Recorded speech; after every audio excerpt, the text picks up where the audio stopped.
The Book of Genesis, Chapter 14. About this time, war broke out in the region. King Amraphel of Babylonia, King Arioch of Ellasar, King Kedorlaomer of Elam, and King Tidal of Goyim fought against King Bera of Sodom, King Birsha of Gomorrah, King Shinab of Admah, King Shemeber of Zeboim, and the king of Bela, also called Zoar. This second group of kings joined forces in Siddim Valley, that is, the valley of the Dead Sea.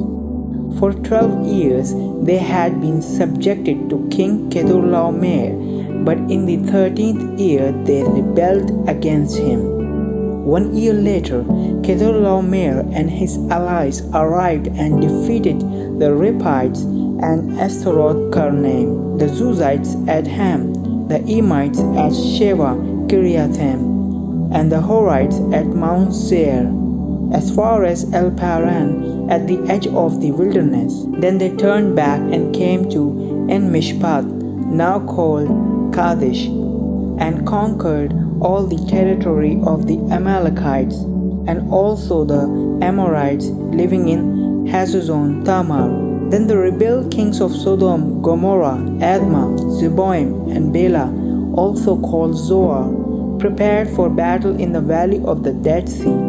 They fought against the king Kedorlaomer of Elam, King Tidal of Goyim, King Amraphel of Babylonia, and King Arioch of Ellasar, 4 kings against 5.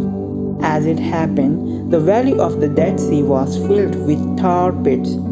And as the army of the kings of Sodom and Gomorrah fled, some fell into the tar pits, while the rest escaped into the mountains.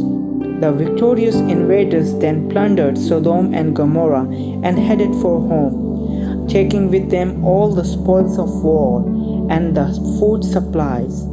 They also captured Lot, Abram's nephew who lived in Sodom, and carried off everything he owned.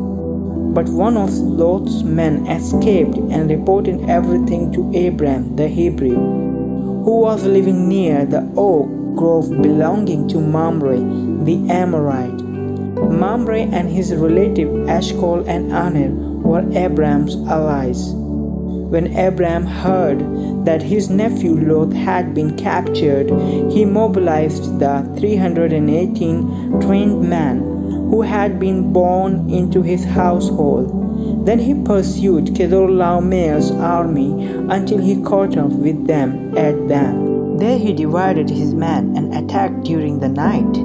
Kedorlaomer's army fled, but Abram chased them as far as Hobah, north of Damascus.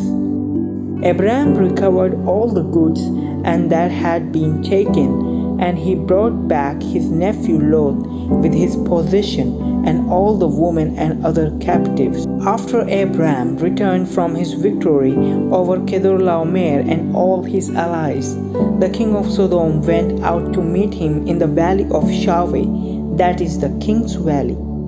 And Melchizedek the king of Salem and a priest of God Most High brought Abram some bread and wine. Melchizedek blessed Abram with this blessing: Blessed be Abram by God Most High, creator of heaven and earth, and blessed be God Most High, who has defeated your enemies for you. Then Abram gave Melchizedek a tenth of all the goods he had recovered. The king of Sodom said to Abram, Give back my people who were captured, but you may keep for yourself all the goods you have recovered.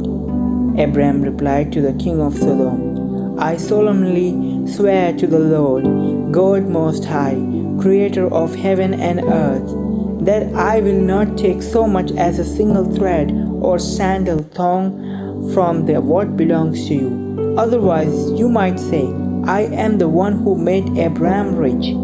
I will accept only what my young warriors have already eaten, and I request that you give a fair share of the goods to my allies, Aner, Eshcol, and Mamre.